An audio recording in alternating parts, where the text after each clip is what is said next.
It's Cody and Connor with Between Two Birds. It's the best sports podcast that you've ever heard. With the Orioles and Ravens, it's the best of Baltimore. With all the sporting news that you're looking for. Between Two Birds, enjoy the show. Between Two Birds, here we go.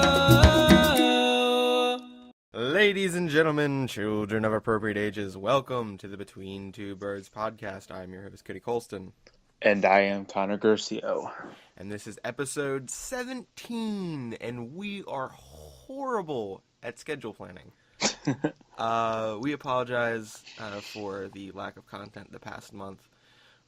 It's been kind of crazy with school starting up and the big snowfall we had, but I mean, we've had excuses for all the other times, but it is what it is.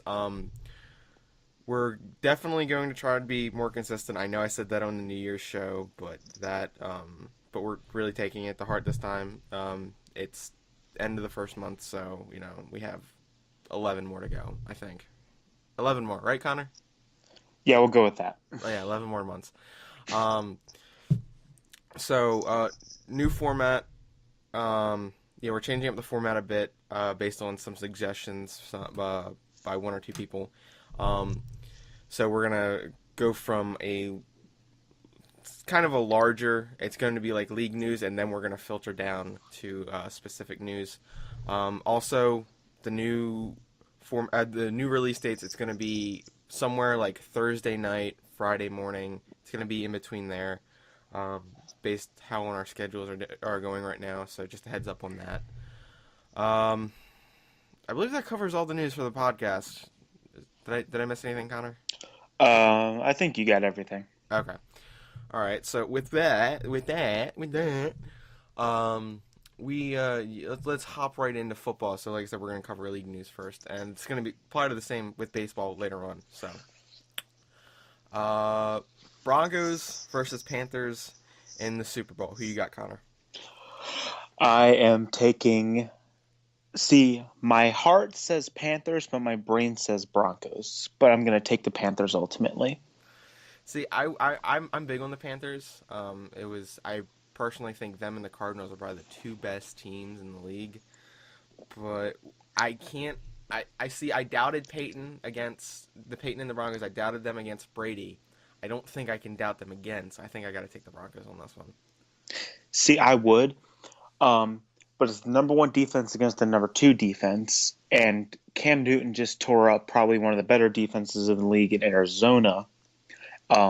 Nothing has stopped the Panthers really except for the Falcons late in the season when the Panthers probably weren't trying as much because they already had the number one seed locked up fully. But like you said, you can't count out Peyton this year just because this might be his last ride. He's probably just not saying it publicly because he likes to stay humble.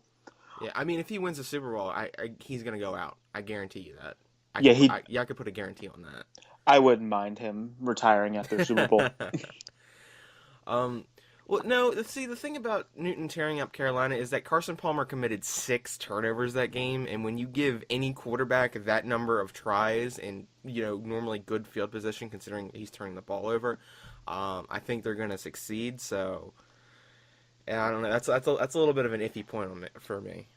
Well, my only point for the Panthers is they're young, and they're quick, and they're flashy. Does that slow down Manning, who's a little older, a little bit more slower, not as quick and nimble out of the pocket as he was used to be, as limited as he's always been. But he is going up against a defense he hasn't seen this season, and it's really quick, really fast to force Carson Palmer to have that many turnovers. Russell Wilson struggled against them. It might just be a thing of old versus new. Right. It's definitely going to be interesting. It's definitely like an old versus new thing because the Panthers defense is one of the more athletic defenses. I mean, you have Kawan Short, he's a beast. He's an athletic freak. Luke Kuechly, Josh Norman, Kurt Coleman. All these guys are really athletic. And then you have Peyton, who's not the most athletic, and he's the master of the pre-read. He'll dissect a defense no problem. So it's definitely going to be interesting, but I think ultimately I'm going to take the Broncos. And You're going to take the Panthers. So we'll see how that plays out. We're not going to talk about the Pro Bowl because Pro Bowl's stupid, right, Connor? Yeah, I don't even know who's going, what is even the process of making the teams anymore. Well, they drafted it's Wednesday. Yeah, it's kind of like the NHL where they draft the players for the. It's not like league versus league like the NBA and the MLB, which I don't really particularly like. I like it for the NHL just because um, I don't really watch the NHL All-Star Game, but that kind of makes me want to watch it. The NFL Pro Bowl has just never been exciting to me. Yeah, they need to bring back the skills competition. That's the big thing with that. I would, yeah. Yeah, we could go on all day talking about the ways to improve the Pro Bowl, and it's already been beat to death, so we can move on. Next big move: the Rams are officially moving back to LA. What are your thoughts, Connor? I like it. St. Louis is a baseball town. The Cardinals have been big there since the 50s. Watch it there, Josh Hamilton. It's a baseball town. Honestly, if you're going to be the second biggest city in the country and not have a football team, that's kind of odd just because football is America's sport now, whether you want to believe that or not. It's that big of a camaraderie in America to where New York has a team. New York has two teams. Chicago has one. LA now might have two. The Chargers are rumored to move there as well. I don't think that will particularly happen anytime soon. We can touch on that in a second. I have some points to make about that. So yeah, but ultimately, I do like the Rams moving to LA. It gives them a new face, a new identity, especially with the young team that they are and upcoming. They've missed the playoffs the last couple of years, but I do think they have the pieces to get there.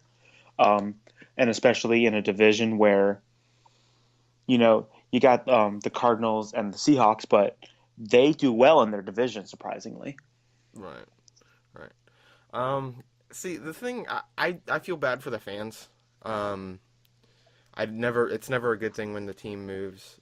Even though the Rams were from LA originally, it's kind of that it's a very weird situation because they were in LA, they moved to St. Louis, now they're going back. A bunch of people in LA are happy. A lot of the old LA Rams players are happy, like Eric Dickerson. He was really happy that the Rams are moving back. He was just ecstatic about it. But I definitely feel like the fans got dicked over by the owner. Is it Kroenke? Is that how you say it? I don't know off the top of my head. Yeah, I don't know how you say it either, so I'm just gonna say Rams owner. But he dicked the fans over, and he left a giant bill because the city of St. Louis, was trying to work out a deal, like trying to put stadium plans down, and they spent a bunch of money on like architecture firms building designs for a new stadium, and then he ultimately leaves, and the taxpayers are left footing the bill. And I think now the city is suing the Rams. It's going to be there's something like that going on, and it's definitely going to be interesting how that plays out because that sets a new precedent about sports teams moving. But I'm kind of excited. To be honest, the thing I'm excited most about this, and this is putting exciting in quotation marks because I'm not a big fan of the whole deal, is the new stadium. That thing is like crazy looking, and I kind of want to see it come to life. Especially since we're probably gonna get the combine's probably gonna move there, and we may even have two teams there. And it's this weird thing. If you haven't, look up the plans if you haven't, because it's kind of like this weird thing, like it's like a glass dome almost. Have you seen the plans? I have. They've had several different plans over the years for a possible LA team, but I do like this current one the most.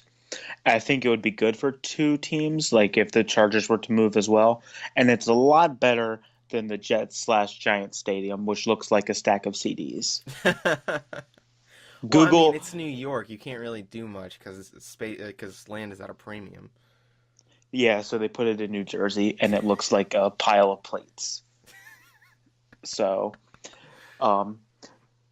I overall, this design of the stadium is really fascinating. Like you said, the Combine will probably move there. Of course, they're going to have the Super Bowl there in a couple of years, probably. Oh, yeah, definitely. The Super Bowl is going to go there. Like, I think they said they expect it to be done by like 2019, something like that. I can't remember the date that they expect it to be done, but while that's doing, the Rams are going to be playing in the Rose Bowl, so. I kind of figured they would be playing where USC plays, which is, it's the only football stadium in town, unless they wanted to play in Dodger Stadium, which I doubt they will. I don't even think that was an option. Yeah. I don't even think Dodger Stadium can handle a football team because I think it's a pure baseball stadium. But yeah, and the thing about another team moving there, is that whether it be the Chargers or the Raiders, because the Raiders are also possibly going there if the Chargers can't work out a deal, is that no matter what, they're going to be playing second fiddle to the Rams, because the Rams have the fan base there. I think the Raiders do too, but it's kind of weird because I think if the Rams are moving first, everyone's going to jump on the Rams bandwagon. Whatever team comes second, you're not going to probably get anybody, whether it be the Oakland who was there, the Raiders who were there, and definitely not San Diego, because San Diego has trouble filling their own stadium, so I don't understand how you're going to go from bad to worse. Like, I don't understand the process of thinking with the Chargers owner moving to LA. The biggest thing I could think is that the Rams, like the price of the Rams, like the value of the Rams, it like jumped like $500 million or something crazy like that as soon as the move was announced. That is very insane. Yeah. It's imaginable, but you just hear the numbers and it just sounds like a lot of money, which it obviously is. Yeah. I don't know, but it's definitely going to be interesting to see how it plays out, especially. So, and my clock is going off. That's really nice. Yeah, because Connor's not present with us currently because it's very late and he was at the Wizards game, so. Damn you, Connor. Ding dong! It's time for you to go to bed. Oh my god. I'm shaking my head since you guys can't see me, but yeah. Dead air. Dead air, yeah, dead air. Moving on. So, unless you have anything to say. No, it's pretty straightforward. Rams to LA, Chargers maybe. Oakland maybe. Yeah, it's just going to be interesting to see how it plays out. But I'm definitely kind of excited for that new stadium. But anyway, moving on. Calvin Johnson, there's some weird rumors going around about him possibly retiring. And there's the LOL Detroit thing going around, like they're going to end two great careers because Barry Sanders retired and like just like at the end of his prime, like towards the end of his prime. And now you have Calvin Johnson, who is, I don't think, in his prime anymore. He's definitely on the decline. But he's definitely considering retirement. And it's just, I don't know. How do you feel about this, Connor? I feel bad for Calvin Johnson just because he was drafted by the Detroit Lions. I have felt sorry for this man for the past 8 years because he got drafted by the Lions. He's been a wasted talent there for years. He's made 2 playoff appearances. He's won 0 games. It's very sad. I wouldn't go as far as to call him wasted talent because he does get used. He's like the entire offense there. I would definitely think that he doesn't. Well, I say wasted talent in the sense that there's nothing around him to help him actually like win a championship or win just a playoff game. Right.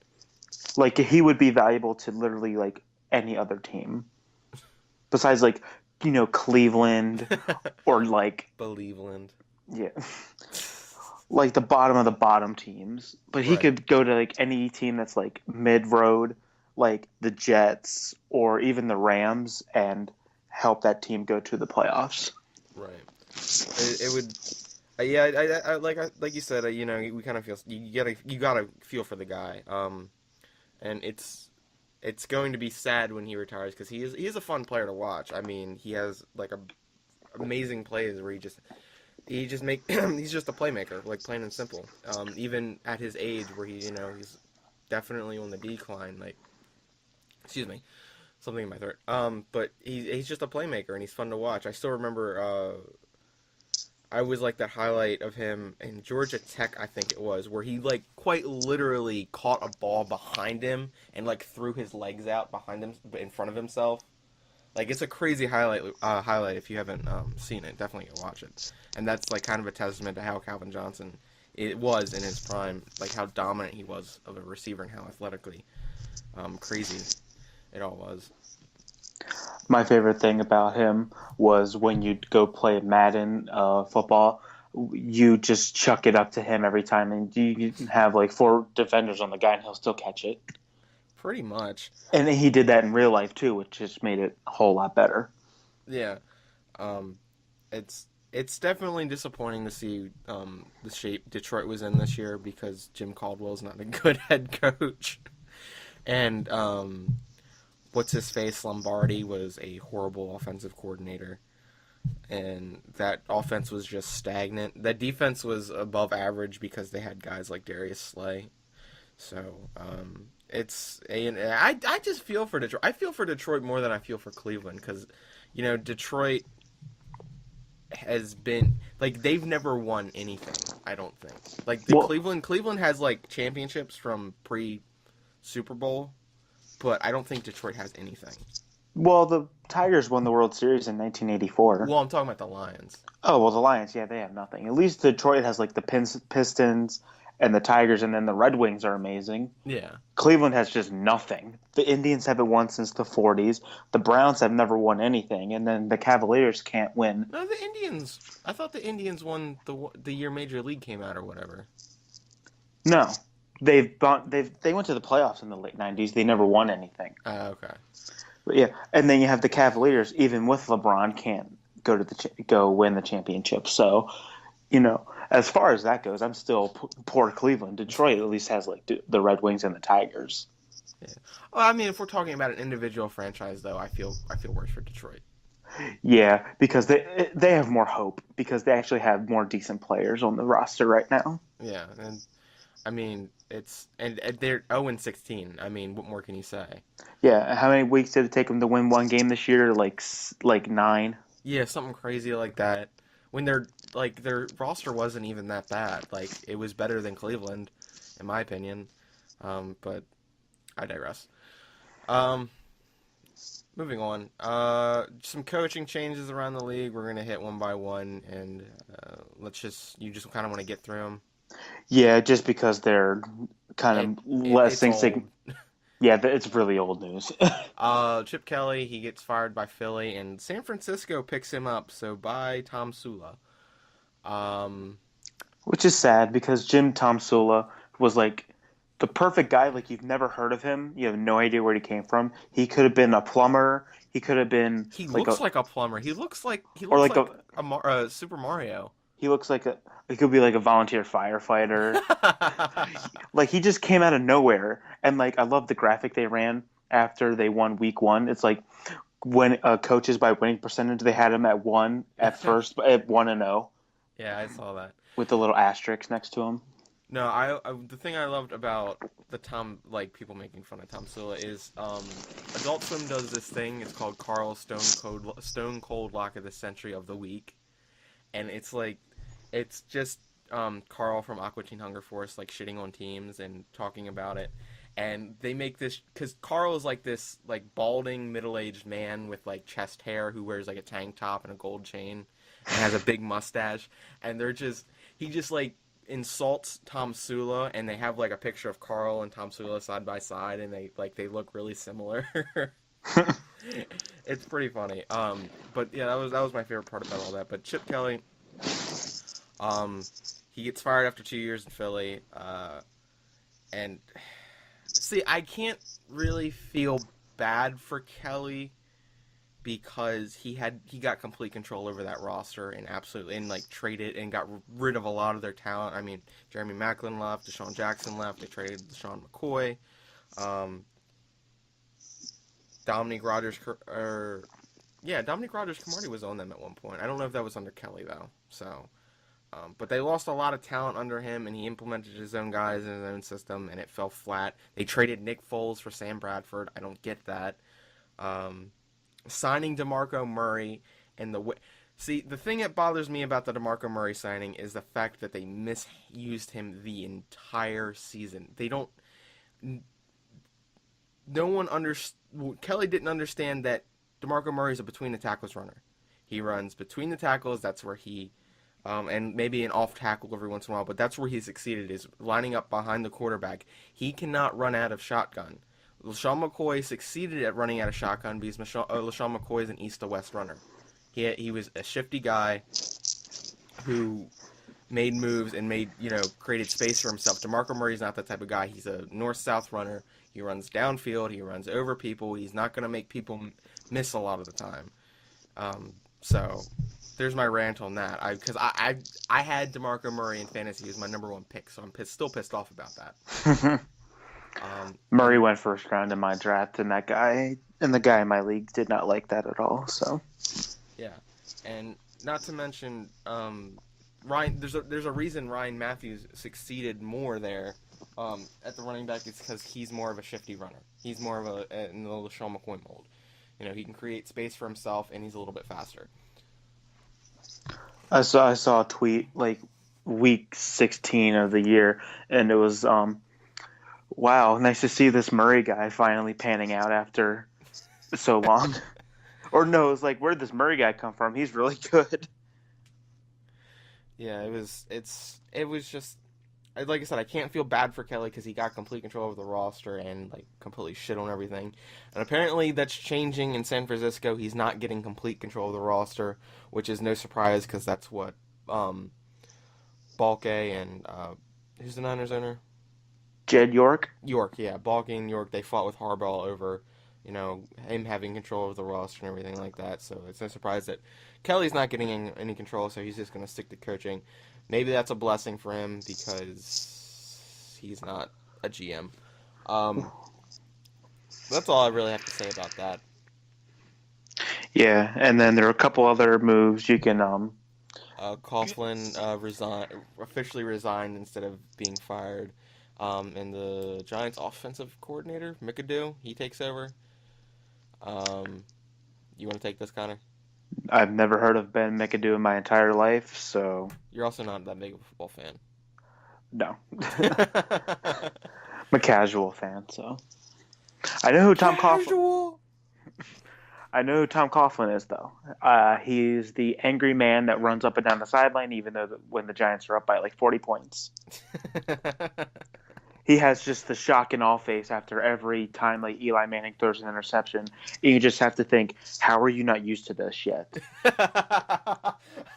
That's a great question. How are you not used to this yet? But yeah, I don't really have an opinion on that because, the Giants are still a 6-10 team. Damn. Well, they are to me at least, I think. They have talent, but they don't put it together. Right, I definitely feel you on that one. But it's just Coughlin has been kind of a staple. That's been the Giants' identity for the longest time. It's been Eli and Coughlin. And it's him leaving is, I'm kind of sad to see because I kind of like Coughlin. After the they did that what is it? America's game. They did it on the 2007 Giants about them winning and beating the Patriots, and it was kind of fun to see how Coughlin ran the team. And I had a lot more respect for him after watching that, because he that was the season he realized that to be a little bit more of a player's coach, because before that he was a lot more hard nosed, but he relaxed a lot that year and they won a Super Bowl. They won 2 Super Bowls. So he's a good coach and he deserves to have a job. But it's just kind of sad to see him leave the Giants. Yeah, it's just a familiar face that's leaving somewhere, and it's going to be weird to see if he coaches somewhere else, even if he does, because he turned down the Philadelphia job. Yeah, which doesn't surprise me. No, not at all. Another coaching change. Adam Gase gets hired to coach Adam Gase gets hired to coach the Dolphins. He's been like a potential like head coach candidate for the past 3 years. So I'm finally glad to see him, prove himself because NFL needs new blood. I think he's the youngest coach, isn't he? I think he might be the youngest coach. He might be. It was Mike Tomlin for a while. Yeah. Shit, Mike Tomlin's only like 28, so. Um, He was like 22. He was like 25 when they won the Super Bowl or something like that. Yeah, something crazy like that, which is ridiculous. But yeah, Adam Gase takes over the Dolphins. Definitely going to be interested to see because their offense is pretty stacked. I mean, they have Lamar Miller, Ryan Tannehill is at an average to an above average quarterback, Jarvis Landry, Kenny Stills, Devontae Parker. Isn't Greg Jennings still on their team somewhere? He might be. He's somewhere. They have Jordan Cameron. Their offensive line isn't too shabby. Like that's a good offense on paper, and he's an offensive-minded coach. So I think the Dolphins are going to ball out next year. It's just a matter of if the defense picks up because you're paying Ndamukong Suh a lot of money, and he struggled this past season. Well, I think, he definitely struggled early on, and I think that was more of a coaching thing. I read a breakdown, I can't remember too much of it, about pretty much how the Dolphins' defense, how they're not using Suh's strengths, and how, like, that's a shitty thing to do, because, use your best player and let him do what he does best, and then they weren't letting him do that.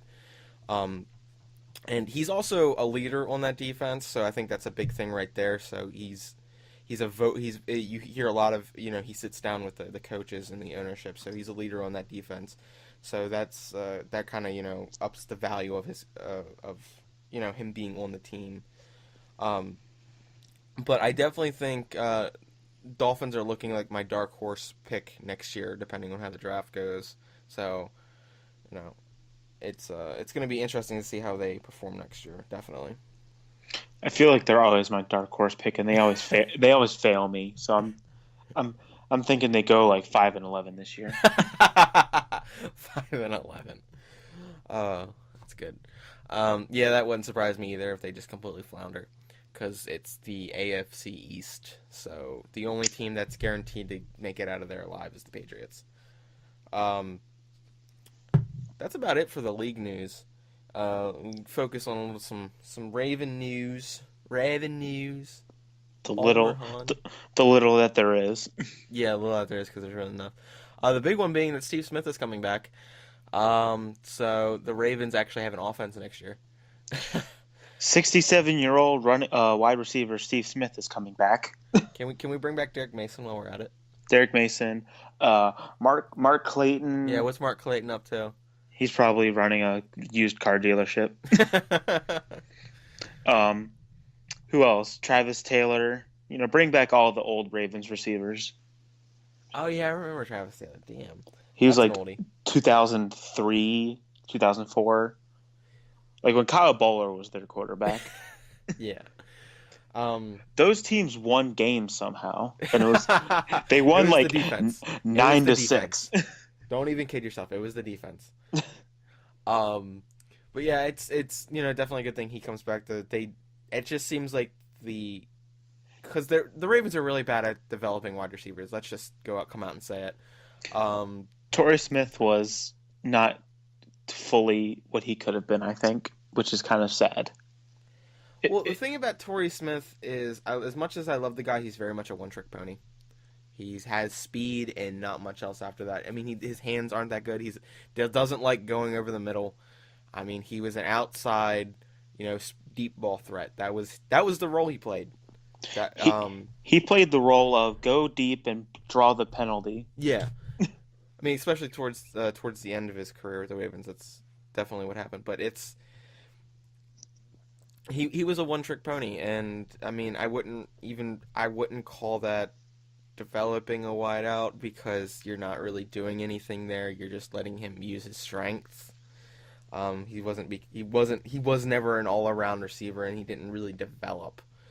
I can name a number of wide receivers that didn't pan out.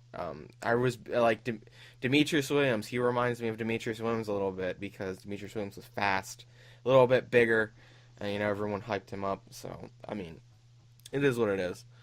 The Orioles can't develop pitching, and the Ravens can't develop wide Yeah, receivers. exactly. Um, but it's definitely a good thing he comes back because they would have absolutely no receivers outside of that. And I think he definitely has a better year and he goes out on a better note. And it's definitely going to help that Perriman's coming back next year because I think that's definitely something the Ravens missed for a majority of the year was having that deep ball threat to keep defenses honest. I mean, as much as we just like shit on Torrey Smith for being only a deep ball threat, every team needs a deep ball threat because it keeps the defense honest, so they can't play up on you every time. Wait, who did you say was coming back? Steve Smith, No, the deep ball threat. Perriman. I've never heard of him. Does he even exist? No, I've never seen a picture of him in a Ravens uniform. Outside of like the photo day picture, I'm pretty sure he's a Predator. he's just like he's there, but he's not. He is the enigma of the NFL. He like didn't speak at a press conference for a long time, and everyone's like, "Is this guy real?" Did the Ravens draft a ghost wide receiver and convince us that he's going to be good, or Did they draft a fake person? you? They drafted a Madden generated name, and they were going to just find some guy on the street and say, "Hey, you're a Brashard Perriman now, and you're always going to be injured, and you're going to retire early." We want to hype up our fans for disappointment. Now I'm sad. Hashtag conspiracy theories with Connor. Connor's conspiracy theories. Brashard Perriman is a fake person. Until I meet him, he's a fake person. All right. Moving on. Ed Reed is hired as the assistant defensive backs coach for the Bills. We actually touched on this a little bit because me and Connor were on Baltimore Sports Today, which I recommend you check out on BaltimoreSportsReport.com and on iTunes because we were on it for 3 episodes. Yeah, and that was a lot of fun. Zach and Jab let us do 3 whole episodes with them, and that's the most trust anyone has ever placed in me. We're sorry if your ratings went down immediately after those were released. But yeah, we talked about Ed Reed going to the Bills. I have no general feeling about it. I know some Ravens fans are upset. That's okay. I don't understand why. But it's a coaching job for like he's an assistant defensive backs coach. He's not even like the full-on defensive backs coach. I mean, he's we're just going to touch on this briefly, but yeah, Rex is his guy. Like 8 out of the 12 years Ed spent in the NFL, Rex was his defensive coordinator. So, I mean, he went to the Jets because Rex was the head coach there, and you know, it's obvious that Ed loves the guy. So, I mean, it's not too surprising he went there, and I'm fine with him going there. I mean, it is what it is. If he comes back, he comes back. If he doesn't, he doesn't. I mean, I'm kind of indifferent on the whole thing. Stop yawning, Connor. You're ruining the recording. God. No. No. All right. Moving on, since we already talked about that in extent somewhere else. The 2000 Ravens were named the best Ravens team by ESPN. I disagree. That 06 team is still better. It's still leagues ahead of the 2000 team, in my opinion. The 2000 team had one of the best defenses of all time. Yes. The 2006 team had a record-setting defense and a great offense. Yeah, they actually had a decent quarterback. Yeah, they had Steve McNair. Steve McNair compared to who was it? Trent Dilfer and who else? Dilfer, Tony Banks, and I forget who the last one was. That team won a Super Bowl. Yeah. If a defense can win a Super Bowl if a team can win a Super Bowl with that as their quarterback, you got to give props to either the running back or the defense, and that's who they gave props to because they had Priest Holmes, Jamal Lewis, and that great defense. So, it's definitely a great a great team, but I would definitely still say the 2006 Ravens are much better. The one team I had fun watching the most was the 2008 team. The 2006 team was the best record, the best regular season record of all time. 2008, that was rookie Flacco, right? Rookie Flacco, rookie Ray Rice, Oh rookie. yeah, they beat like the 14-2 Titans in the playoffs. Yeah, I remember that. Yeah, that was a fun year just because they went as a wild card. They lost to the Steelers 3 times, which sucks, but they went into the playoffs. I think they were 10-6. Something like that. Yeah, and that was the year like the Wildcat was running rampant in the NFL, and Troy Smith threw a pass to Joe Flacco during a game, and that was probably one of my. I don't think it was that year. I think that was the next year. No, it was 2008 because I went to a game against the Raiders in Baltimore. It was my last football game before this past season. Okay, all right, I'll take your word on that then. But yeah, that's all I really have to say about that. I'm not going to pull out any statistics or anything, but that's the 2006 Ravens are what got me into football. So, damn, it's already been 10 years since 2006. Wow, I just looked at the calendar. But yeah, that's the team that got me into football, and it's going to hold a special place in my heart. And I definitely do think that's the best Ravens team. Moving on, John Urschel, the Ravens guard center, who has a degree, master's in mathematics from Penn State. He is starting his PhD at MIT this offseason.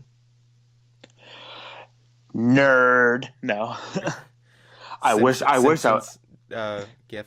Yeah, I wish I was that smart.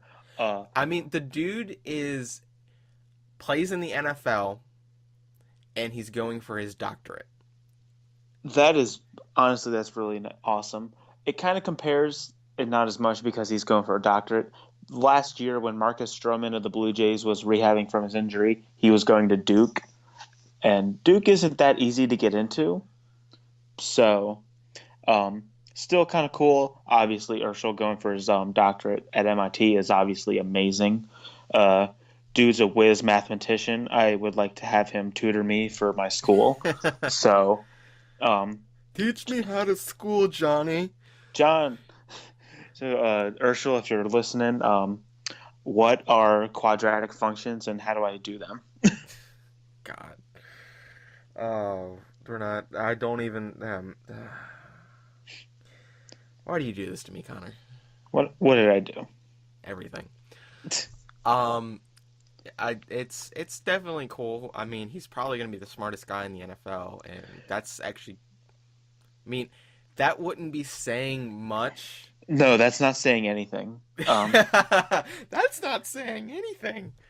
But yeah, it's definitely cool to have a guy with a PhD in the NFL. I don't know if that's ever been done before, but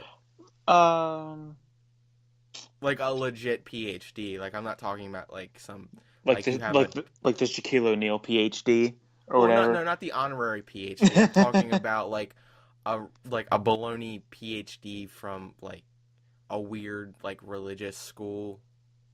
Like you know what I'm talking about? Yeah, I mean, I feel like those are pretty easy to get. Yeah, as long like stuttering on my words here.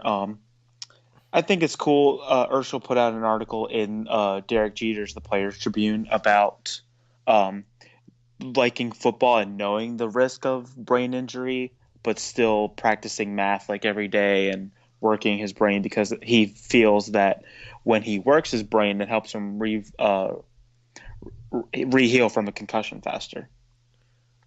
Yeah, and he also talked about how like a lot of the thing about like playing in the NFL, it's like the rush you get from playing, like doing a sport, and people get hooked on that high, so that's what they do. But the he's really interesting with the Players Tribune because he's actually released a couple articles. He did an article when they changed the PAT, and he talked about the chances of how that changed the chances of converting, and if teams would go for 2 more and stuff like that, which is interesting. I remember reading it. I enjoyed reading it. I recommend looking it up. But yeah, he's a smart guy, and I'm jelly. He probably has the best smack talk. They're just saying, blah blah blah. He goes, "Well, I have a PhD. I'm a doctor." I'm a doctor. Fuck you. Well, he doesn't have his PhD yet, but Well, when he gets it. when he gets his PhD. All right. Well, I think that wraps up the football portion of the show. Anything else you want to say before we go to break? Nope. All right. We'll be right back with our mailbag. Exciting.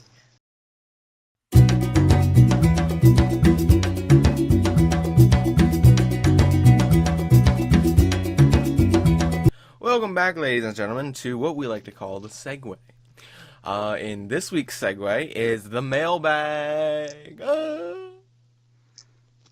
That was horrible. I sent out a tweet asking people to send me questions. For future reference, you can send questions to connorgercio@gmail.com.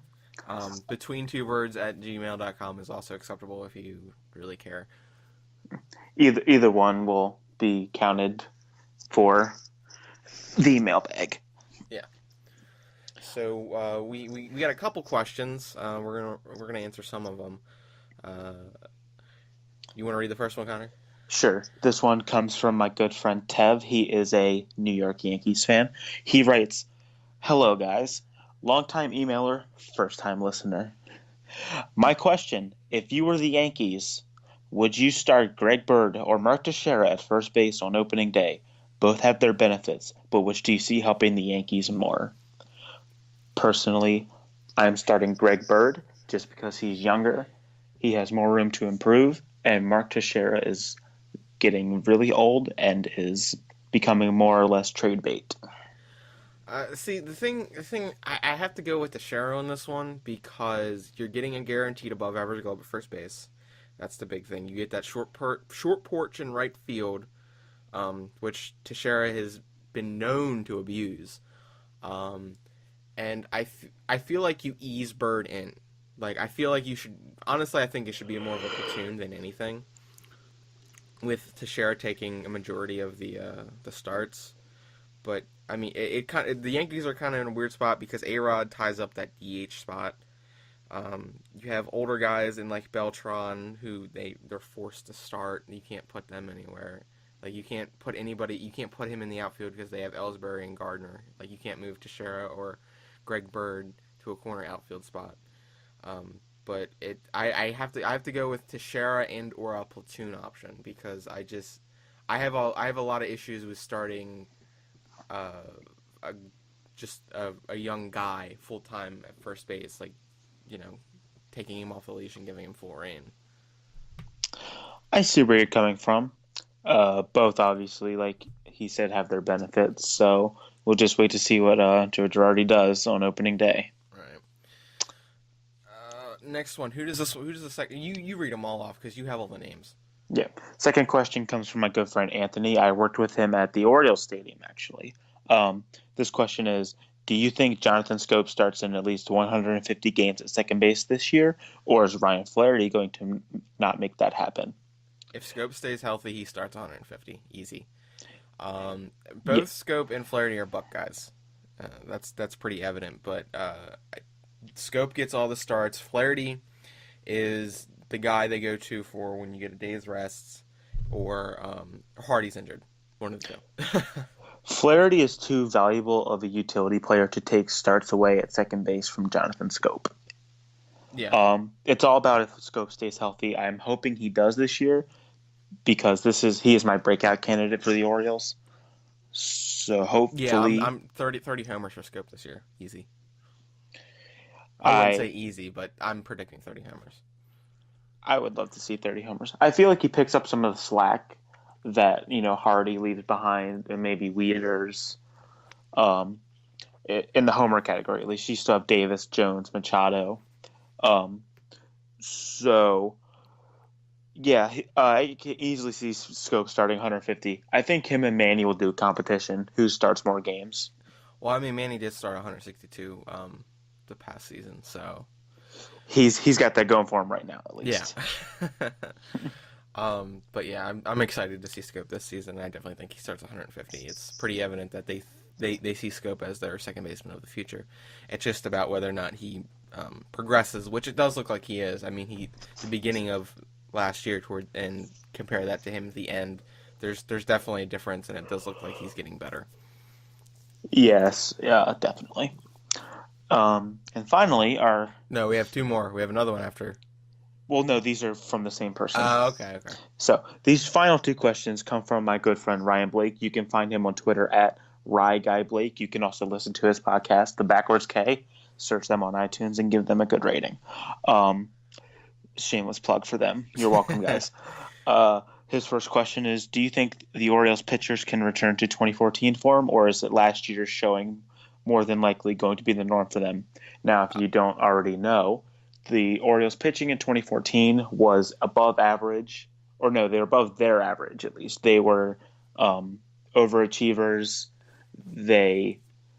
Everyone contributed. It was amazing. And then, of course, 2015, they came back down to earth, and they are who we thought they were, and we let them off the hook. All right, Dennis. So yeah, I definitely think this year's probably going to be a little bit more towards the norm for them, especially since they haven't added anybody yet, which is disappointing. But I definitely think this is going to be a norm year for the Orioles pitching staff. 2014 was definitely an outlier. Everybody performed above expectations, and the rotation has only gotten worse this year with Chen leaving. So I'm not too big on the rotation this year at all. I see Tillman bouncing back a little bit just because he did at the end of last season. As far as Miguel Gonzalez, I think his time is running out. He always loves to prove me wrong, though.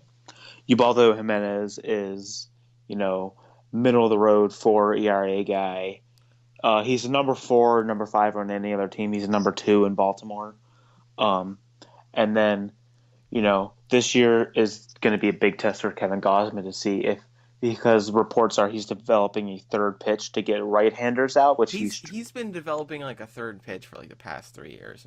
I've heard different things about that, but go on. Yeah, it's tough to say. He wants to get righties out because that's where he struggles the most.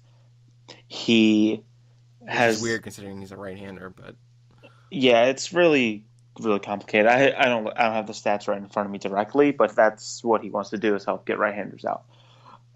So I definitely feel that if Gausman gets more to form and what they think he's going to be, but and then there's, of course, Dylan Bundy. Does he go into the rotation or does he go to the bullpen? He has to be on the roster. So he has to be in one of those. You have Vance Worley as an option. You have Tyler Wilson, Mike Wright. These are young guys. It's just except for Vance Worley, obviously. TJ McFarland. No. I'd rather have no lefty starters than have TJ McFarland in the rotation. So it's a thing of which one of these number 5 guys do you want? Personally, I'd go Tyler Wilson. I don't really like Mike Wright as a starter. I like him more as long relief. Like, say your guy only goes 4 innings and you need the rest for the bullpen. Mike Wright is your guy. I think Tyler Wilson would be better fit for the rotation. Hopefully I feel like they're all going to get starts in spring. I mean, well, that's obvious. And, of course, like the Brian Mattis start and then the TJ McFarland. Brian Mattis for starter said no one ever. And then, you might get a Jason Garcia start in there just to test the waters with Buck. You'll get those weird moments. Spring training is like, now starting pitcher for the Orioles, Jason Garcia, and you think, what the hell are they doing? Right. But as far as the Orioles rotation goes, I think it's going to be middle to bottom of the league average. I think it's going to be probably like around the 20th best in the league. Yeah, I think best case scenario is league average, which isn't necessarily a bad thing. We've talked about this before, but the fact with having an average rotation but a stellar bullpen seems to be the big thing now. Yeah, Kansas City's. You saw they won the World Series with that. The Yankees made the playoffs last year with that kind of motto. Obviously, they have a little bit better starting pitching than the Orioles, but it's still not what they want it to be. Uh, the Red Sox have probably the best rotation in the American League East right now, and then it's probably Toronto and then Tampa Bay. If not, I'd say Tampa Bay number two. Right. Well, we can talk about that later. But anyway, yeah, I definitely think that best case, yeah, like I said, best case scenario, league average, but not a bad thing. All right, last one. All right, and then the last question, also from Ryan, is: would you rather fight 10 Brian Roberts-sized bears or 3 Chris Davis-sized bears? Huh. I don't want to fight any bears. I'm not Leonardo DiCaprio. I would only fight the 10 Brian Roberts-sized bears because Brian Roberts is only 2 inches taller than me. See, but you're still fighting a bear. Well, I'm not fighting Chris Davis muscle-sized bear. I'm fighting skinny Brian Roberts bears. True. And I can take on 10. I mean, a Brian Roberts sized bear is like a cub. Like it's a bear cub. Yeah. It's tough. It's not like the duck-sized horse or the horse-sized duck. Yeah. It's a fucking bear. Yeah, it's a bear.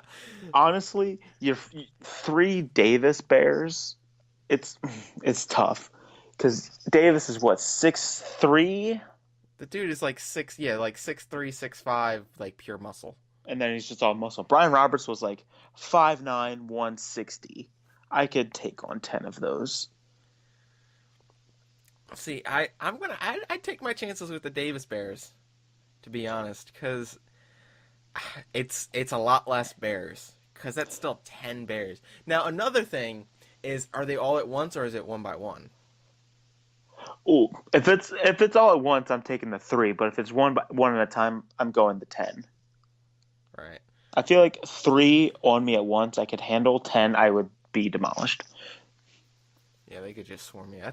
He needs to clarify. I want better questions. What was his name? His name's Ryan. Ryan. I want better questions, Ryan. We need clarity because we definitely don't deliver it. Yeah. No clarity here. So, my answer ultimately is 10 Brian Roberts size bears. I'm going to go with the 3 Chris Davis size bears. I'll take my chances with 3 bears. Good luck. All right. Well, that wraps up. What would be more entertaining, watching a bear play second base the size of Brian Roberts or a bear hitting home runs the size of Chris Davis? Like an actual bear. Like, it knows how to function as a human, plays baseball. I would go for the mashing the home runs. Well, I mean, if you're talking about a bear, like, hitting baseballs, just look at David Ortiz. But no, I'd like to see a bear in the field. That would be interesting because I don't know. It's a bear in the infield. Like that reminds me of that Naked Gun skit where it's like there's a tiger in the infield or something like that. It's one of those things. But, yeah, there's a bear in the infield. But yeah, I'd like to see a bear in the infield. It would definitely be. It would be a sight to see, honestly, because he'd have to put the glove on. You'd have to get like a special glove for him made. He would have to, get all the way to the ground to like field the ground ball and then throw it obviously to second, first, or wherever. I feel like a bear could function as a catcher because he could just be on all fours and then throw up the one and then just toss it back. Between Two Birds, the only podcast that discusses the specifics of a bear playing baseball. And then messes up the words trying to describe said. Yeah, I'm horrible. I would pay money to watch bears play baseball. God damn it, Connor. I would. I can't. I already pay enough to watch like humans do it. I want to see bears play baseball. I try to see bears play baseball. Why the fuck not? I spend $40 on a Chris Davis fathead. I want to watch bears play baseball. Damn it.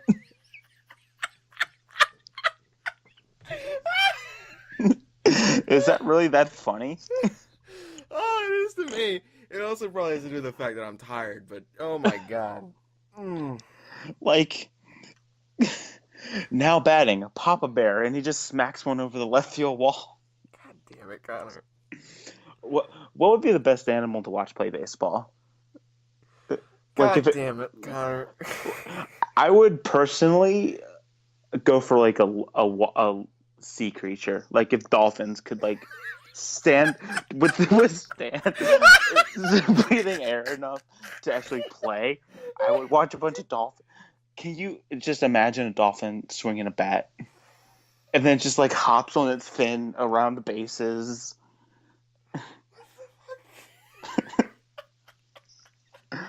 Please be okay. This podcast has officially jumped the shark.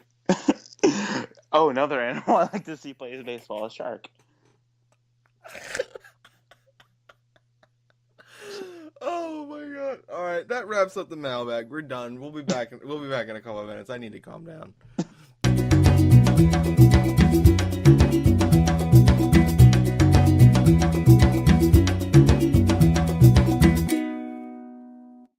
And welcome back to the show, ladies and gentlemen.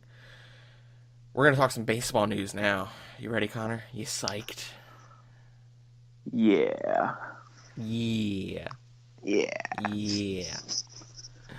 Top of the hour, we're going to talk about Cespedes signs with the Mets. He has a 3-year deal with an opt-out after the first year, and that makes me a sad Orioles fan. It makes me an okay Orioles fan, just simply because he's not going to play on an AL team. I'm always a sad Orioles fan. The Orioles supposedly had a 5-year offer on the table, and I was big on Cespedes because he didn't have that qualifying offer attached to him. I think that was the big thing. I'm big on Cespedes simply because he's an outfielder, while the Orioles have one, and his name is Adam Jones. But he's an outfielder and his heart's still beating, so we're good. Yeah, I mean, there's Kim, and then whatever Nolan Reimold is at this point anymore. I think he's on his third neck or something. But as far as Cespedes, I'm surprised he was offered more money with the Nationals, I think, and then longer years. But I can definitely see the opt-out after this year, just simply because the market for free agent outfielders is weak. Only out there is really Carlos Gomez and one other player who I forget off the top of my head, and I don't have it in front of me because I'm a bad podcast host. But it is definitely a better year for Cespedes after the 2016 season to be a free agent, where he will get more money and possibly maybe go to the Nationals at that point. Who knows? Right. I think it would actually it might not help him. It definitely wouldn't help him a lot to see that contract out. I mean, if he underperforms, you stick with the contract. But he'd become a free agent for the 2019 season, off season, and I think that would be a bad move with him because everyone is hyping up the 2018 season the off season because that's when all the big names come out, like Manny Machado, Adam Jones. It's 2018, right? 2019. 2019? Oh yeah, he would. Okay, then he would be in it. He would be in that big mix of a bunch of star players. So I don't think that'd be a good thing for him. Even if, he would be older at that point, but it definitely wouldn't work in his favor. No, especially he'd be 3 years older. He's 31 now. If I'm him, I'm taking the opt out after my first year. Testing the market. Not 31. Oh, he's 30? Well, then he'll be 31. He'll be 33 after the deal, which is still not, great considering the people that'll be out on the market. Right. If any of them do hit the market, we don't know. Right. There's always in-season negotiations. But for Cespedes, being 31 on the outfield market isn't terrible, just simply because compared to next year's class, there's not that many talent. That's not that much talent out there. So they're going to have to overpay for a Cespedes if they miss somebody from this past year. Yeah, he's a right fielder with a power, and he's at worst he's an average fielder, with a big arm. With a very big arm. All right, I think that pretty much sums up our feelings about that. Moving on, Justin Upton. Justin Upton's lesser-known brother signs with the Tigers. That makes me a happy Orioles fan because I don't think Justin Upton was worth giving up a pick. I didn't follow the Padres this past season. I've never followed the Padres, but Nobody follows the Padres. What are you talking about? apparently not. He apparently struggled very badly last season. He didn't hit that well, I think. You have the stats in front of you. He hit 251 with 26 homers, 81 RBIs, in 150 games. So, That might have to do with playing in a pitcher's park out in San Diego, but he's played in that division before with the Diamondbacks. I mean, his OPS almost touched 800, so he's still a solid player. I don't think he's worth the money he got, and I think Detroit is just desperate for something at this point. They have the pieces to build a contender. They struggled mightily last year. They dealt with injuries to Cabrera and Avila throughout the entire year, so they never really had their full team. I love their middle of the lineup, though, of Cabrera, J.D. Martinez, and Justin Upton. And then I do like their pitching staff. Daniel Norris, Justin Verlander. I think Verlander bounces back a little bit this year. Yeah, everyone keeps on saying that the window is closing on the Tigers, and it seems like they do everything they can to extend it, and it works somehow. But yeah, Upton's contract, he had 6 years, $132 million, and he can opt out after the 2017 season.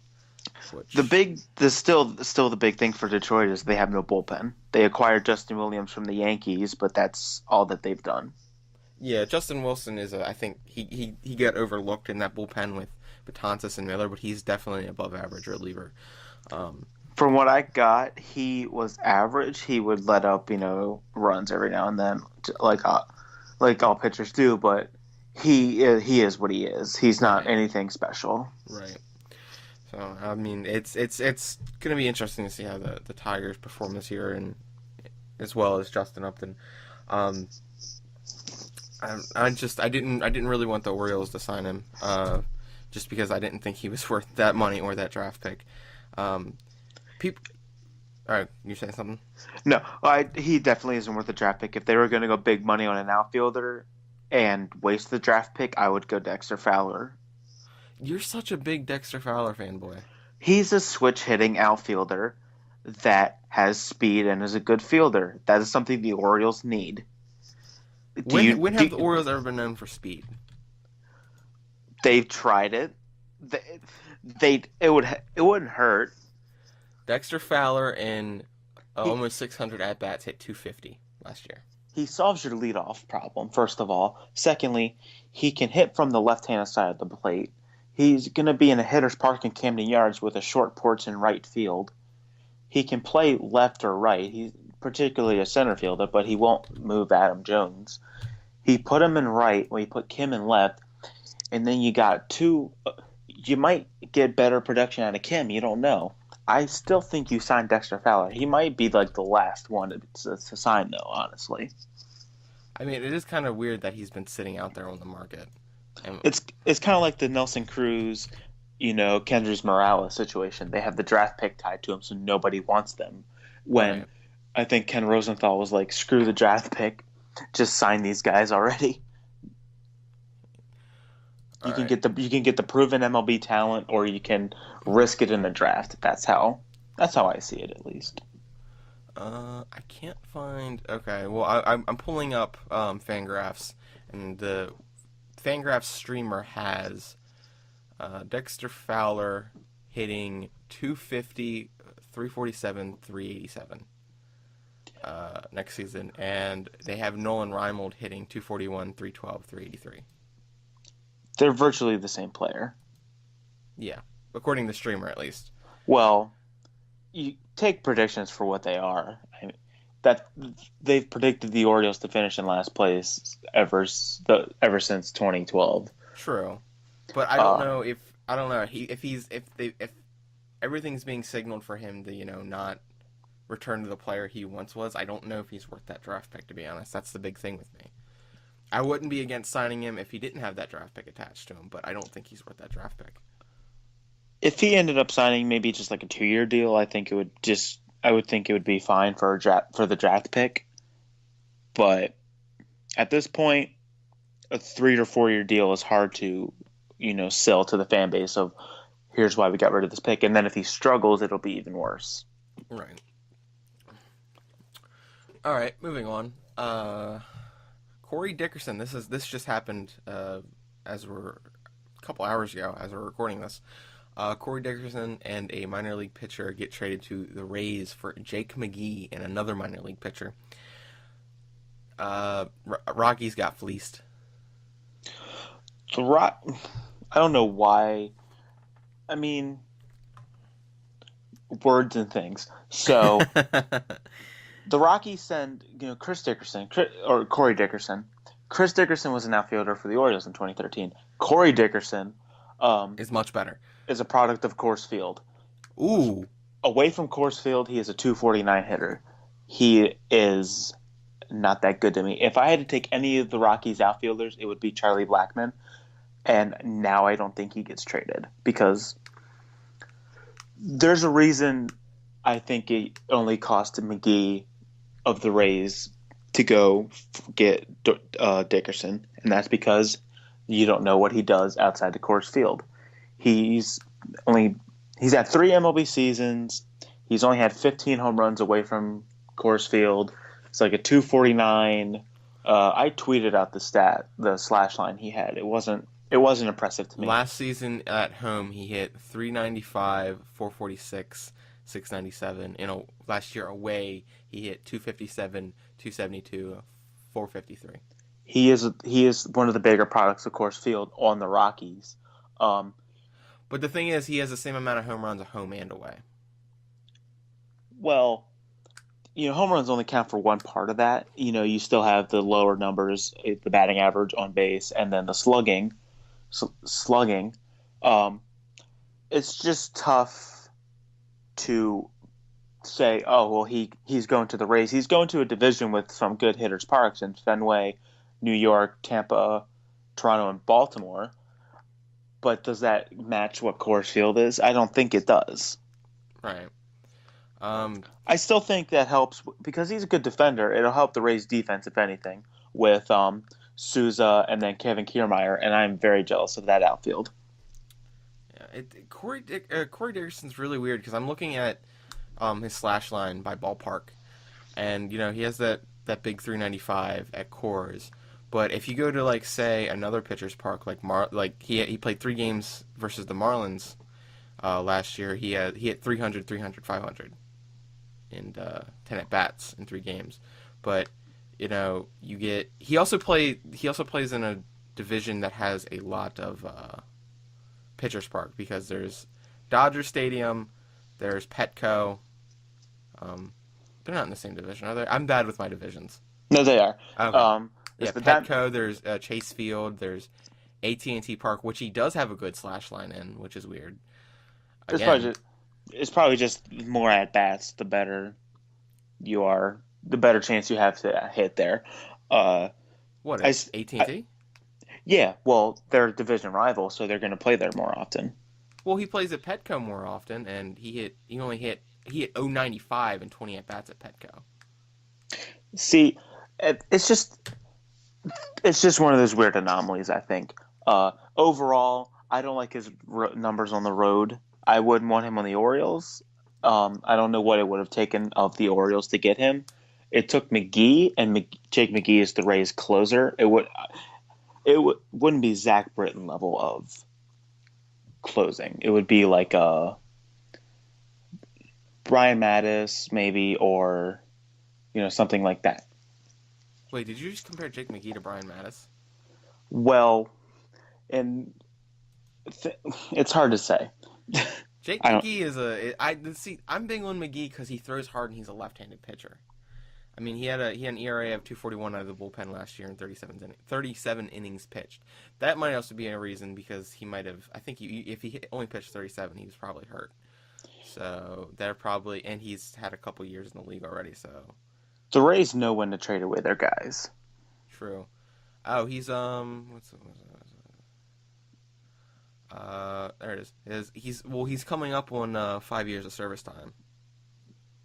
He'll be a free agent in 2018. So not too far into the future.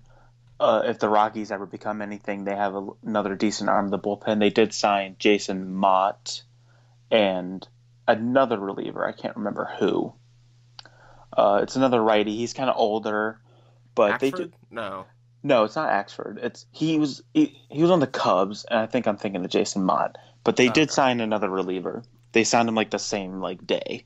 So they do have a solid kind of back end of the bullpen. It's nothing to write home about. But the Rockies are kind of always my dark horse team, just because I love Coors Field. I love the offense they have. But now that they don't have Troy Tulowitzki, I don't think that's the case. Well, the thing with the Rockies is that they really need. They keep on trying to get like this amazing pitching staff, and the fact is you're probably never going to have an amazing pitching staff because of your ballpark. You need to get league average to a little bit above league average players, and then you need to have a lineup that just mashes taters. Like, in my opinion, that's what the Rockies have failed to do. They need a lineup that just completely hits the shit out of the ball. And They need what they had in 2007 when they went to the World Series. Average pitching, just monster home runs. They had Matt Holliday, Todd Helton, Troy Tulowitzki. That team was very impressive. Yeah. So, I mean, it is what it is. Like the Rockies seem to get mismanaged every offseason, it feels like. I follow a couple Rockies fans. Some they blame the owner more than anything, I feel like. Who doesn't blame their owner? That's true. Come on, this is sports. But yeah, it's just weird because you have that ballpark and you're not using it. I don't know. I'm not. There's a reason I'm not a GM. I just have a mediocre podcast. It would be tough to sell to a top starting pitcher. Hey, come to Coors Field. Yeah, extremely hard. And then the guy goes, "Well, my career ERA here is 6." No, it's a great place to pitch. And you're never gonna get any of those one year deal guys. Like those guys looking to rebound. No one's gonna come to the Colorado for a 1 year deal. Come on. Yeah. You go to San Diego. Yeah. You go to San Diego. You don't come to Camden. You go to an NL Players Park like Cincinnati. Yeah, Cincinnati. Maybe a Minnesota if you want to go AL. Yeah. If you have to go AL, Minnesota is one. Yeah, definitely. Or Oakland. Oakland, yeah. All right, well, moving on. One more free agent signing. Doug Fister. I hardly knew her. He signed with the Astros a 1 year, $7 million deal. And that makes me an even sadder O's fan. Yeah, it's a little rough because, hey, there's that 1 year guy that the Orioles had a chance to go after. I feel like I saw a good tweet. I think it was from O's Uncensored. I was like, they just probably have Doug Fister's old phone number, right?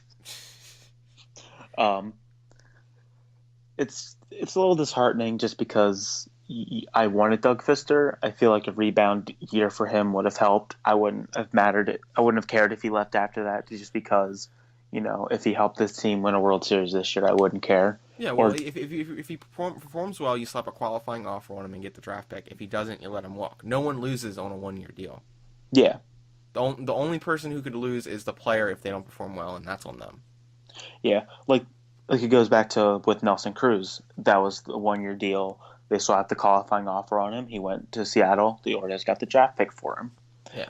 Of course, fans are going to complain, well, he's a big part of our offense. Well, he was here for 1 year. If he was a big part of our offense, our run differential would have taken a dip, or not a run differential, just runs scored, and it actually went up. So yeah, well, I'm big on Fister because he's a ground ball pitcher, which the Orioles don't have. Yeah, the Orioles never get any ground ball pitchers, and that is frustrating because you don't want to be a fly ball pitcher in Camden Yards. That's just a recipe for disaster. Wei Chen was a fly ball pitcher. He is just lucky he let up a lot of solo shots. Yeah, there's a lot of luck in Chen's career considering he's a fly ball pitcher. I wouldn't be surprised to see him do well in Miami just because of that park and him being a fly ball pitcher. I think it fits him well. Oh, Wei Yin Chen to the Marlins. Well, we'll touch on that in a little bit. Yeah, we'll touch on that in a minute.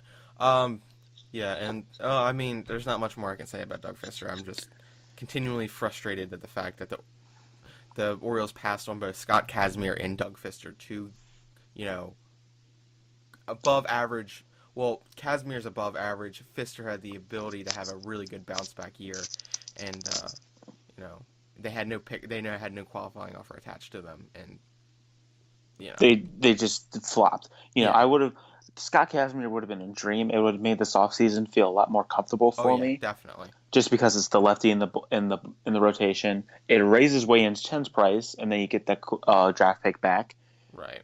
So, I mean, you're going to get the draft pick for Chen anyway, just because he's not going to come back. So you might as well just say, "Hey, fuck it, we'll go get Scott Kazmir instead." Yeah, and Scott Kazmir's a lefty too. And then he's going to a pitcher's park in L.A. But here's the thing with Kazmir: he got the qualifying. He didn't get not the qualifying offer. He got a opt out after the first year. He was the one that started that trend, and then Cespedes followed through. Really? Is Kazmir going to opt out of the first year? Yeah, everyone was like, "Wow, that's a really short time for an opt out after the first year." That's why the Orioles ultimately didn't get him, I think, just because the Orioles do not do opt outs. Right. Well, I mean, that's what it is. Moving on. The Hall of Fame voting took place while we were away. A little bit of old news, but we had our own ballots that we casted, and I don't remember what mine was. Do you? I had like Griffey, Bonds, Clemens, those kind of guys. Tim Raines. Yeah, well, Griffey made it on his first year. He had it was a record, wasn't it? 99.3% of the vote. 99.3.7, one of those. Yeah, I have it in front of me. It's 99.3, and Mike Piazza made it in. Jeff Bagwell, Tim Raines, Trevor Hoffman, Kurt Schilling are notable people that got close. And Alan, well, there's a bunch of people that's not going to make it. I'm disappointed that Jim Edmonds isn't going to have another year on the ballot because he didn't get the qualifying percentage. Of 5%? Yeah, he only had 2.5. That's rough. Yeah. And Alan Trammell is off the ballot. It was his 15th year.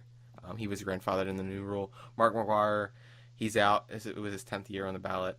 A lot of people are disappointed on Trammell because he has a symptom of he played during the same time frame as Cal Ripken. So he kind of suffered from that considering he was a shortstop. Oof, that's got to be rough, That's got to feel like any shortstop that played during Jeter's time. Yeah. I mean, you're going to get overshadowed, definitely, because of you're playing against a superstar, more or less. Yeah. I never really looked through Trammell's numbers. I've heard the name a lot. I have it in front of me. His career slash line is 285, 357, 415. That's Hall of very good for me. I don't think it's Hall. I don't know what his defense was, so I can't call that. Yeah. I'd have to look at his defense, but he sounds like he was probably actually a really good player. Yeah, it's kind of it is what it is. I mean, I'm saying that a lot lately, but yeah. Other notable players that didn't make it. David Eckstein's not going to get another year on the ballot. No, he got like one vote. The king of grit. He got 2 votes. 2 votes. Two. Oof. Mike Messina, his 3rd year on the ballot, he got 43% of the votes needed. He got up by 20%, actually, and I'm probably the only Orioles fan that wants Mike Messina in the Hall of Fame. The thing that plays well for him is his postseason numbers. Yeah, and then he has more career strikeouts than Jim Palmer. Really? Yes. Huh. He has one. I think it's like one less career win, or like one more. Right. And he has more strikeouts in less years than Palmer.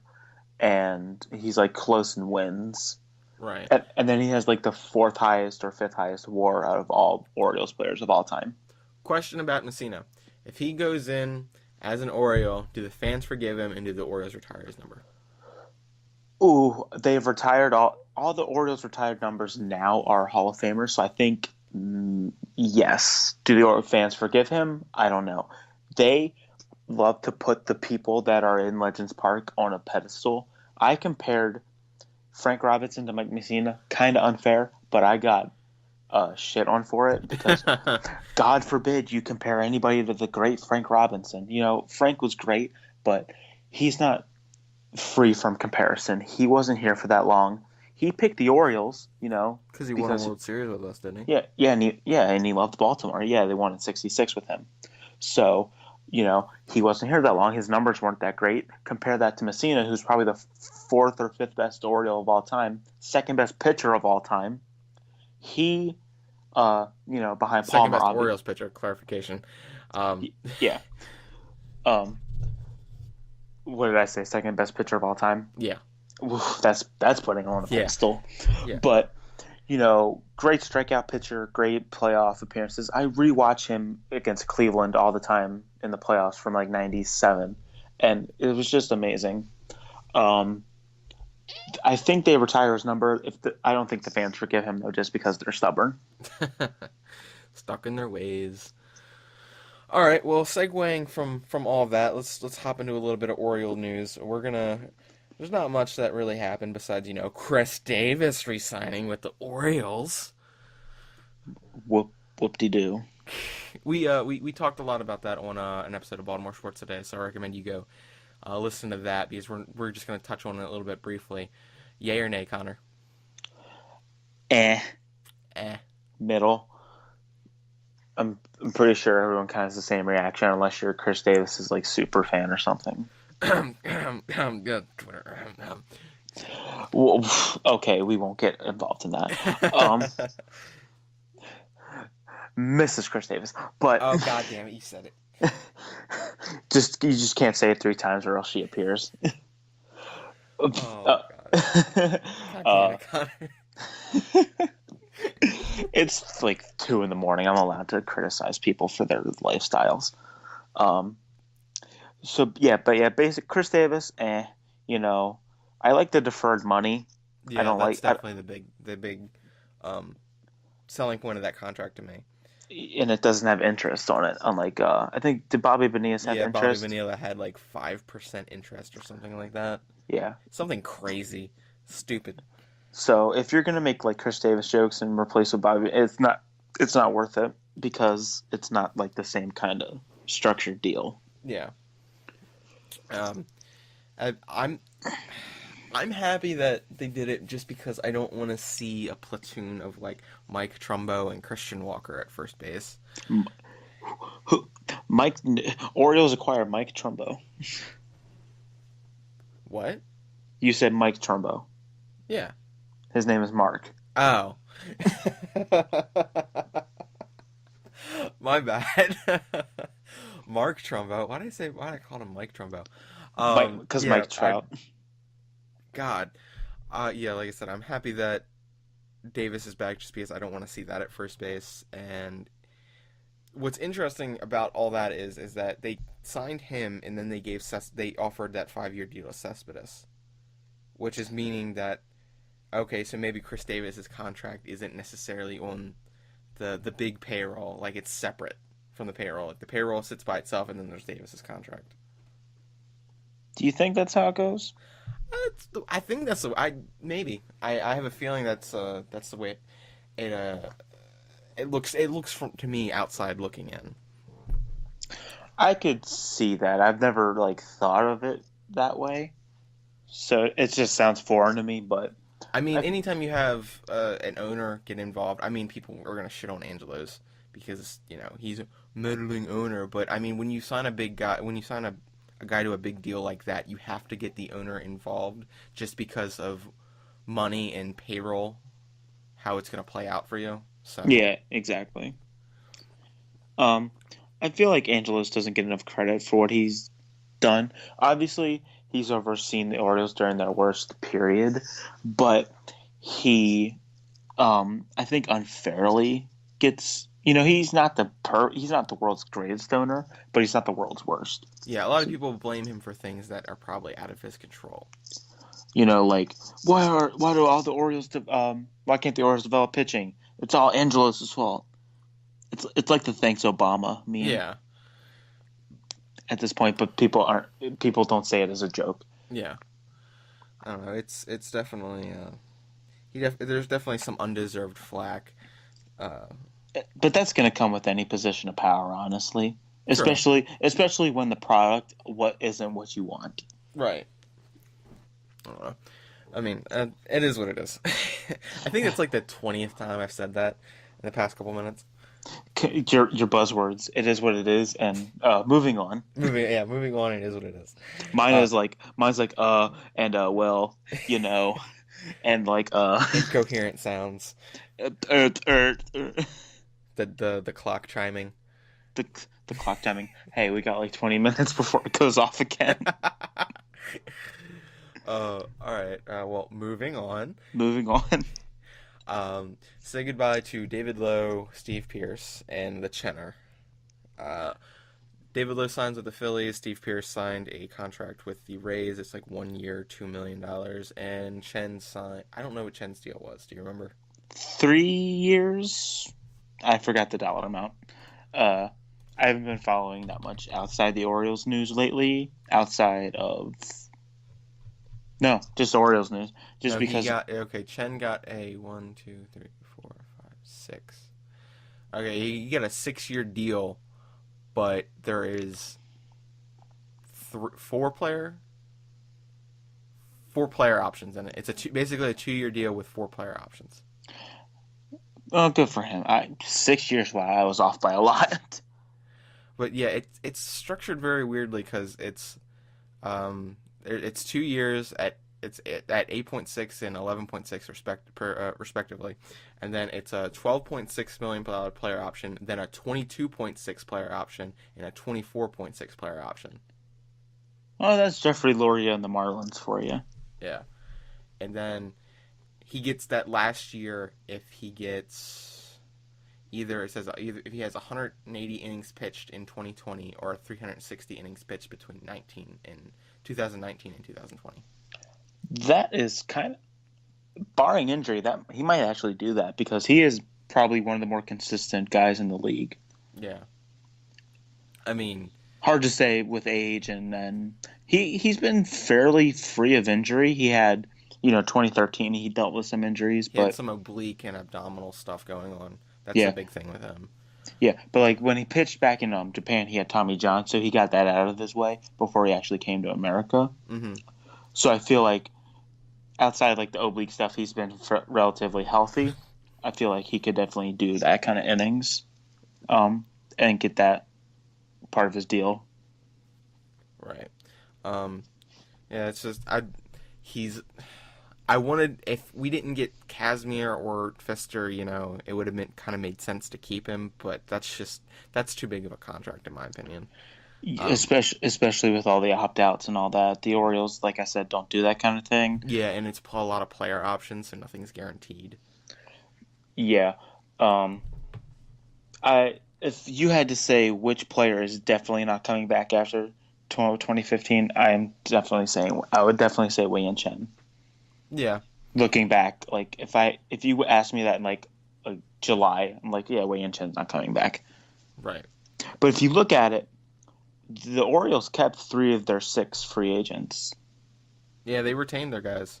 Darren O'Day, Matt Wieters, Chris Davis. Well, one of them not necessarily by choice. They just gave the qualifying offer to Wieters. And they kept them at least. It makes the fans happy, honestly, because they like Wieters. Yeah. Particularly, I wouldn't have minded if he left, because they retained Davis, so I wouldn't have minded Wieters left. Just simply out of I like Caleb Joseph more, and I view like Wieters as like a DH now. But then with Trumbo, yeah, what do you do with the DH? It's hard to say. You have options at least, which I like. Yeah, options are definitely a good thing. I'm not necessarily disappointed that Lowe and Pierce left. I like Steve Pearce. Great 2014 year. He's a great story. That's the best thing about him. Arguably the best Oriole in 2014, outside of like maybe Adam Jones and Zach Britton, but he was a one trick pony. Is that the saying? Yeah, one trick pony. Yeah. He He had his one good year. He had solid appearances every now and then, but he has dealt with injury before 2014.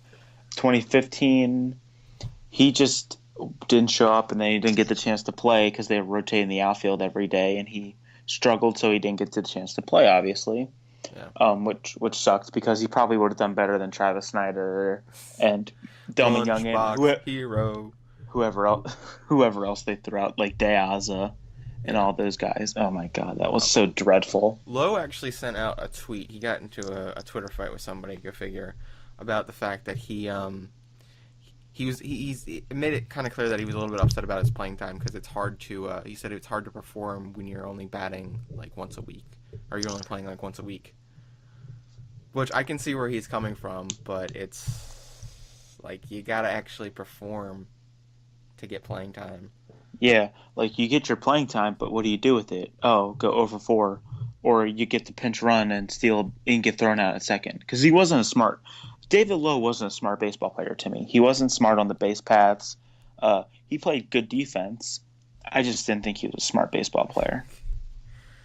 What was more funny though about that whole exchange on Twitter is that he did it with the fake Nick Markakis account. I think I know what you're talking about. Yeah, the cartoon Nick Markakis account, which is really weird. But he seems he's very good at getting under people's skin. So take that for what it is. Well, David Lowe fell for the bait. Yeah. Rule 1: don't tweet. Yeah, rule 1: don't tweet. 2 last pieces of news. LJ Hose gets DFA'd. Sad face. You really upset about this, Connor? Yes, I feel if anything he'll go just be in Norfolk, just because who keep in Norfolk because it'll make Jones happy. Yeah, like the saddest part about this was what he tweeted. What did he tweet? He here I can pull it up for you. I'm on Twitter right now because I was reading that David Lowe thing. Oh. He tweeted at simply AJ10 maybe next time. Oh. And then Adam Jones goes, where is it? He tweeted today. He goes, "It ain't over, pimp." Oh, the bromance is still alive. Adam Jones tweeted the Florida Man account, and oh my god, I've never been more happy in my life. The Florida Man Twitter account is my favorite. If you don't follow it, go follow it. It's kind of amazing to see these two from Florida fighting, and neither of them are wearing jean shorts. And it's Marco Rubio and Jeb Bush from the debate tonight. That's great. I love it. And then there's Jones tweeting about the Terps, and then, "Do you Cameron Newton? Do you pimp? Hashtag stay hungry." I love Jonesy's Twitter. Oh, he's the best. All right. Next piece of news. B-Rob said on, you said it was at MLB Today? Or... Like MLB Network Radio. Okay, MLB Network Radio. He said that he wants the Orioles to sign Giovanni Gallardo. Yeah, I listened to it. His explaining was with just the consistency. His explaining was. His explanation was the inconsistency in the rotation, that he would help that Gallardo, just from the fact that he was been the more like a consistent pitcher over the last couple of years, and that's what the Orioles don't have. Like with he mentioned, like Gonzalez, Tillman, he called Ubaldo Jimenez a mediocre pitcher. Oh. It's a little dig at Jimenez right there. He was never teammates with him. So well, yeah, I know. I'm just saying I didn't expect B-Rob to be so negative like that, but hey. He said it like really hesitantly. He's like, "Is this the right word for him?" I want a job. I want a coaching job in the future. No, it's probably all the concussions. Oh, damn. B-Rob, it just sucks because B-Rob was my favorite player growing up. He didn't live up to that contract, and everyone started to hate him for it. And then, he goes and hits himself on the head with a baseball bat. And what does he do? He concusses himself. And then he comes back, and what happens? He gets hurt again. He comes back, and what happens? He gets hurt again. Then what happens? He goes to the Yankees, and he's released before the trade deadline. Well, they released him because they didn't want to pay his bonus for at-bats, which is so dumb. Well, it's not like the Yankees are hurting for money, for God's sake. Yeah. The Steinbrenners probably sleep in money. They have so much. That picture from Breaking Bad with laying on a pile of money. Yes. There's a reason in Fairly Odd Parents they were called the New York Bankies. Oh yeah, I remember that episode. Because they have a lot of money. All right. Going back to Gallardo, the reason I'm not a big fan of Gallardo is that his second half was shaky. Because his first half of last year, he had a 2.62 ERA in 19 starts. But then in the second half, he had a 4.69 ERA in 14 starts. And had a higher whip, a 1.7 whip compared to a 1.2 whip. And he has a pick attached to him. Yeah, that's a bad thing. And he was kind of this guy in the Brewers system who was touted. He was supposed to be their next big thing, and he never panned out. So I'm just going to take this as kind of like a flash of brilliance, and that's it. So that's why I don't want the Orioles to sign Gallardo. And that's probably why no other team has signed him either, is because he's not worth it, unfortunately. My biggest dig against him is that when he was with the Brewers in 2013, he had a walk-off against the Orioles as a pinch hitter. He wasn't even in the damn game. I mean, but I can see what B-Rob was saying about consistency. Like, the guy puts up, he at least puts up like 180 innings. Like, he'll eat your innings for you. Yeah, that's exactly what he said. He's an innings eater, which the Orioles don't have. I can see his point. His whip is, he keeps his whip relatively low. It's around 1.3. Honestly, That's about league average. It wouldn't be a horrendous signing. It wouldn't be a particularly good one if the Orioles got Gallardo. I don't think it'd be a Jimenez signing. No, because we know what Jimenez is. We didn't. Well, I mean, I guess it's easy to say that in hindsight. Well, we know what Gallardo is. We didn't really know what Jimenez was. Yeah, true. Because he had that one good year and a half with the Rockies, and then he fell off a cliff. Yeah, and then he had that good half with the Indians, and then he's like, oh, big contract, and then he signed it. So. Yeah, at least with Gallardo, you're gonna get 180 innings. You're gonna get an ERA close to 4. His ERA an ERA between 3.5 to 4. Which I'm fine with. Yeah, it's that pick is the big thing with me. Baltimore Orioles fans settling for mediocrity. Oh God. Since 1998. Since 19 forever. All right. Well, that about wraps the show up. Yeah, that about wraps the show up. Where can we find you on Twitter, Connor? You can find me on Twitter at Connor_Gercio. You can find me also at ConnorGercio.com along with BaltimoreSportsReport.com.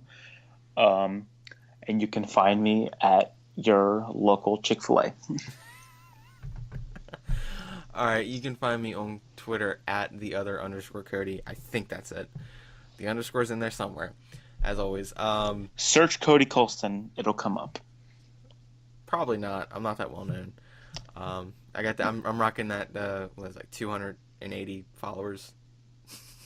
That's more than a lot of people. Yeah, you have over 1,000. That's nothing. I don't care. My number of Twitter followers does not define me. If anything, it blows my ego more to make me want to delete my Twitter account.